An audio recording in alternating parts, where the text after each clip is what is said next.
Bon, bonjour Maximilien, bienvenue au domaine de Forges parce que vous êtes là depuis le 30 je crois.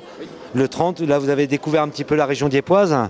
Vous êtes ce matin, vous avez été visiter l'usine alpine parce que Maximilien, il faut le dire aussi, c'est le responsable commercial du centre alpine de Dijon. Alors comment c'est venu cet engagement de venir dans cette belle région, parce que voilà, c'est le natif du sport mécanique, c'est là que Alpine a été créé par monsieur Redélé. Comment c'est venu cette passion déjà ? Alors bonjour Maximilien, donc comme vous l'avez dit, responsable du centre alpine de Dijon, donc on n'est pas d'ici. Moi ça fait depuis le 1er mars que je suis en charge d'animer la marque au sein de la concession de la Côte d'Or. Donc moi je suis né dans le sport automobile, né dans le monde du rallye, né dans l'univers du sport mécanique, j'ai fait un peu de karting en compétition, etc. Et le but c'est de dynamiser un petit peu le centre alpine de Dijon par le biais de pas mal d'événements, des balades avec les clients, de pouvoir leur montrer un petit peu tout l'univers d'Alpine. Et donc on a l'occasion, chaque centre alpine a l'occasion en moyenne une fois par an de pouvoir choisir 18 personnes pour pouvoir aller visiter l'usine de Dieppe, donc la fameuse usine, la manufacture Redélé. Et donc on est parti, comme on n'est pas d'ici, on est de l'autre côté de la France, on a à peu près un peu plus de 500 km pour venir jusqu'ici. Donc tout s'est passé en 2 jours. Hier on a fait le petit road trip pour arriver jusqu'à Dieppe hier soir. Donc en passant par différentes petites étapes culinaires assez sympas, et des petites routes. On a évité de prendre l'autoroute tout le long, mais voilà. Et donc ce matin, on a été visiter l'usine avec ce petit groupe, et tout le monde a bien apprécié de voir comment étaient fabriquées les Alpines, les fameuses A110. Voilà, nous on a la chance parce que nous on a connu la fondation Alpine. Monsieur Redélé a commencé dans un garage Renault qui est dans le sein de la ville.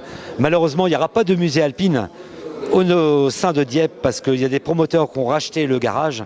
Ça c'est malheureux parce que de ne pas avoir un musée alpine à Dieppe, ça c'est un petit peu désastreux je pense.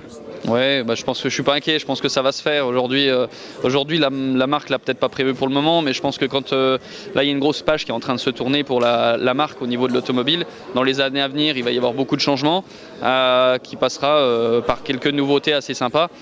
Je pense que c'est dans ces moments-là où, en tournant une page, on sera obligé de préserver l'avenir et le patrimoine thermique qu'on connaît jusqu'à maintenant. Et si malheureusement des associations ne peuvent pas mettre à jour et ne peuvent pas créer ce musée, je ne suis pas inquiet. Je pense que la marque doit savoir d'où elle vient pour savoir où elle va. Donc...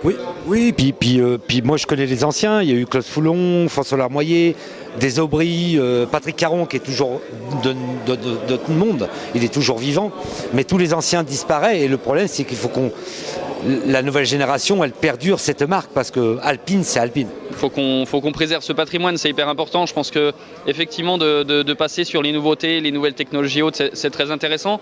Ça va être différent. Je ne sais pas que ça sera ni moins bien ni mieux, c'est juste qu'effectivement on n'a pas de préjugés à avoir et je pense que j'ai hâte de découvrir le futur.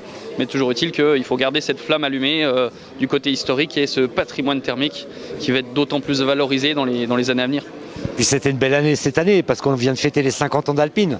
Alpine a été champion du monde en 1973, donc parmi notre pilote local, qui était Jean-Luc Terrier, malheureusement, qui est décédé depuis 2-3 ans et qui nous manque encore. C'était un mec, tu auras eu l'occasion de le rencontrer là, c'était un gars qui buvait un verre, qui était un mec simple.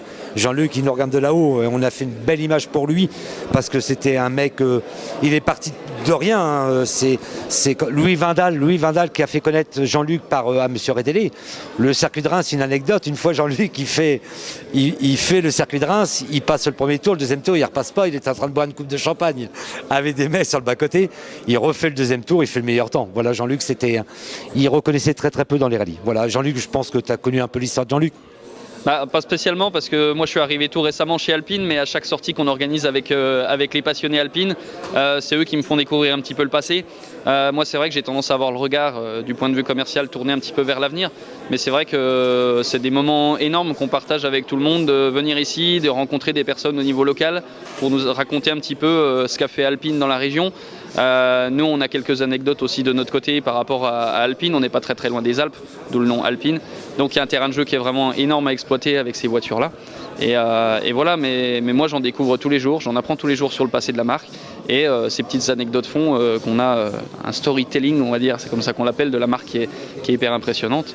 Et je pense que c'est hyper important de préserver ça et de transmettre aux générations futures ce qui s'est passé réellement avec cette marque. Oui, parce que Alpine, quand ils ont été champions du monde en 73, il n'y avait pas le classement pilote. Le classement pilote n'existait pas.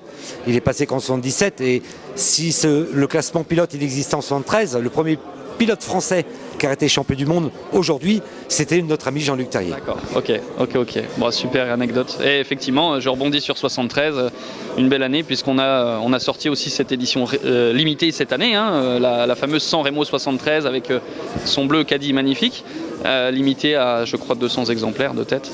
Donc super sympa, c'est un bel hommage, c'est un bel héritage et c'est vrai que c'est important de montrer un petit peu tout ça à toutes les nouvelles générations. Moi, j'ai passé à BFM TV pour mon événement et j'ai mon ami Willy Gudzen qui avait racheté le moule Alpine à l'époque quand la Bernette avait arrêté. Il a refait une réplique du San Remo, la bleu blanc rouge, que Jean-Luc il avait gagné le rallye du San Remo, une vraie réplique. Il a eu l'accord de Nicolas Terrier, le fils de Jean-Luc, pour mettre les autocollants au bon endroit, mais il a fait une belle réplique du San Remo, une belle Alpine bleu blanc rouge. On a eu l'occasion de l'avoir eu au mois de juin pour fêter les 50 ans. Willy va se reconnaître quand il va entendre la vidéo. Voilà, mais Willy c'était un grand pilote aussi. Il a été champion d'Europe de rallye. Un bon, mais il a travaillé beaucoup pour Alpine. C'est un mec. Maintenant il est à la retraite. Il refaisait des Alpines de A à Z. Il faisait la coque, il refaisait de A à Z toute neuve, des berlinettes, que des berlinettes. Ok. Ouais, c'est vrai qu'on est sur une année 2023 qui est hyper importante parce que effectivement les 50 ans de victoire des rallyes, il y a eu il n'y a pas longtemps je crois le centenaire de Jean Rédélé, dont il y a eu cette fameuse édition qui est sortie en gris Montebello qui était sa couleur favorite. Donc super histoire cette année, super importante et nous je la retiens d'autant plus puisque à la fin de cette année, au 1er décembre, on visite cette fameuse usine.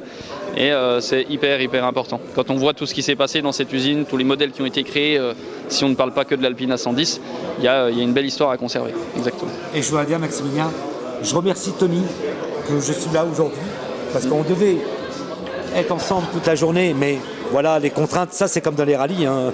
Voilà, ça fait partie du... Mais ça fait énormément plaisir d'être là, de faire une interview de ton centre Alpine de Dijon.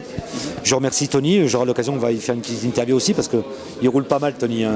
Il fait qu'un rallye par an, mais... J'ai cru comprendre que c'était un bon pilote. Il roule très bien, il a fait le rallye de Neuchâtel avec une R5 de Marc Amorette.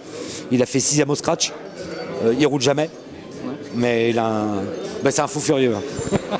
C'est un très beau personnage qui est aussi passionné et c'est grâce à lui qu'on a fait un petit parcours surprise avec tous nos clients de la Côte d'Or pour découvrir un petit peu les routes qui pouvaient être dans le coin qu'on ne connaissait pas du tout. La GLT, elle est faite pour l'Alpine. Exactement. Visiblement, là, tous les retours sont positifs sur cette spéciale qui était assez sympa et que les gens appréciaient. Même si on était un petit peu entre chien et loup au niveau du timing, ils ont quand même bien apprécié la descente, les petits virages serrés. Même si la route était un petit peu grasse, c'était le côté un peu fun. Tony, il m'a demandé les notes, il m'a demandé le parcours que j'avais fait au mois de juin. Je dis avec plaisir, vas-y, va leur faire découvrir la GLT. S'il passe pas dans la GLT de Jean-Luc, c'était une spéciale qu'il avait tracée en 98. Alors il y a toujours une partie de la GLT qui existe à Jean-Luc. Par contre, la partie départ où il y a le château d'eau, ça n'existe plus. Mais le restant où il y a le goulet et on passe sous le pont, ça reste toujours dans la spéciale du rallye de Neuchâtel à l'heure actuelle. Il paraît que c'est le passage le plus impressionnant celui-là, c'est ça? Là, il faut serrer les fesses. Ouais. Faut serrer les fesses. D'accord, ok. Il faut y aller avec une bonne paire dans la descente et à fond. Merci Maximilien, j'espère qu'on se reverra. Oui. J'espère que je viendrai même dans ta région. Un jour tu organises un événement, là je viens avec la caméra, là on fait une vidéo par contre. Avec grand plaisir, dans tous les cas toutes les routes alpines mènent à Dieppe ou dans les Alpes, donc nous on est entre les deux. Donc, alors comment on peut joindre? Il y a une page Facebook pour contacter le centre d'Alpine, centre Alpine de Dijon? Alors oui, on essaye d'être présent sur un maximum de réseaux, on a une grosse page Facebook, on affiche un petit peu tous les petits événements qu'on peut faire. On a également une page Instagram sur laquelle on peut être joignable. Je la gère un petit peu et je la survole, donc c'est vrai que si vous voulez venir profiter un petit peu des événements, avoir des informations sur ce qui se passe en ce moment chez Alpine, avec grand plaisir de pouvoir échanger un petit peu de tout ça. Alors pour la petite anecdote, moi je pensais que c'était le club Alpine de Dijon. T'as vu, j'ai rectifié. Hein. En 2 minutes, l'affiche était... C'est une affiche que j'avais faite pour annoncer l'événement, que vous soyez dans la région. D'accord. J'avais mis sur ma page Facebook. J'ai eu des bons retours.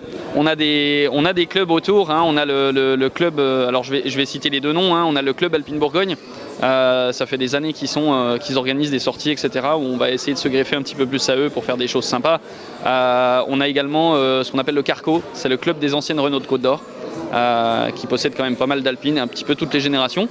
Et c'est aussi ces personnes-là auprès de qui on doit avoir beaucoup d'estime pour eux, parce que c'est eux qui vont également continuer à faire vivre le passé de la marque et qui vont continuer à faire rouler ces voitures super sympas.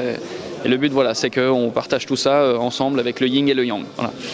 Merci Maximilien. Là, on va rejoindre tout le monde parce que là, voilà, c'est tout le monde se repose, se décontracte avec une petite coupe de champagne. Merci de m'avoir accepté ce soir ici au domaine de Forges. Avec grand plaisir et j'espère te revoir bientôt. On se garde contact, j'ai ton numéro de téléphone. Je l'ai enregistré, maintenant je te lâche plus. Merci Maximilien. Voilà.